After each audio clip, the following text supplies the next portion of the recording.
Zelo dobro vprašanje. Sigurno obstaja določen procent planerjev, ki enostavno ne gre na nove tehnologije, ker jim ne zaupa. Mislim, da je še večji procent planerjev tistih, ki bi sicer pozdravil neko novo tehnologijo, ampak mogoče ne dobi dovoljšne podpore pri, bom rekel, IT oziroma finančno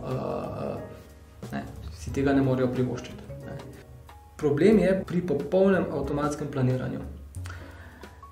Tam je mogoče neko zaupanje planerjev rahlo nižje, v smislu, tam so malo bolj previdni. Jasno, oni se zavedajo celotne kompleksnosti, o kateri smo govorili, in se sprašujejo, kako bo pa zdaj kar naenkrat pa stroj brez izkušenj znal vse to splanirati.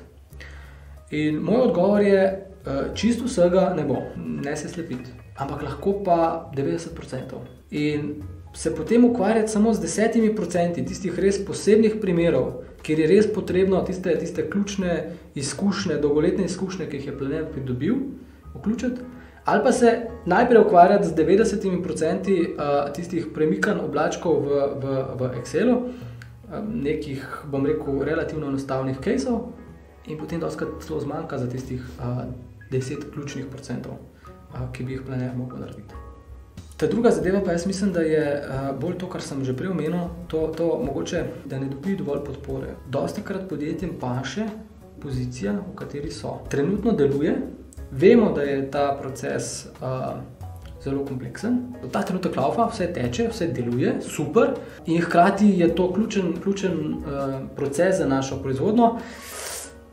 Kaj, če bo šlo nekaj narobe, a ga čmo zdaj spreminjati, a ga čmo obremeniti, ali čmo nekaj spreminjati, rajši ne, ta trenutek deluje.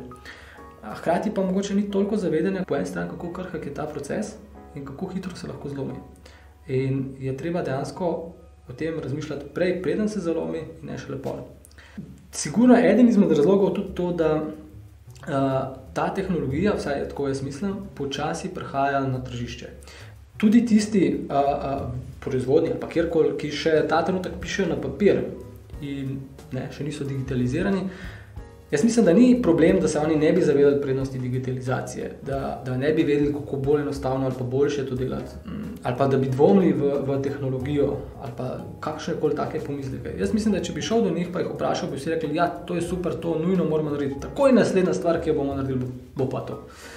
Saj še ni prišlo na vrsto. Zelo hitro podjetje zapade v neko rutino, v neko ustaljeno prakso, in ko teče, ne diraj lava dok spava, zmislijo, ja, se to je potrebno narediti, ampak bomo naredili, ko bo primeren čas, ko bo denar, ko pride to na vrsto. In to se dostikrat, bom rekel, podaljšuje iz leta v leto.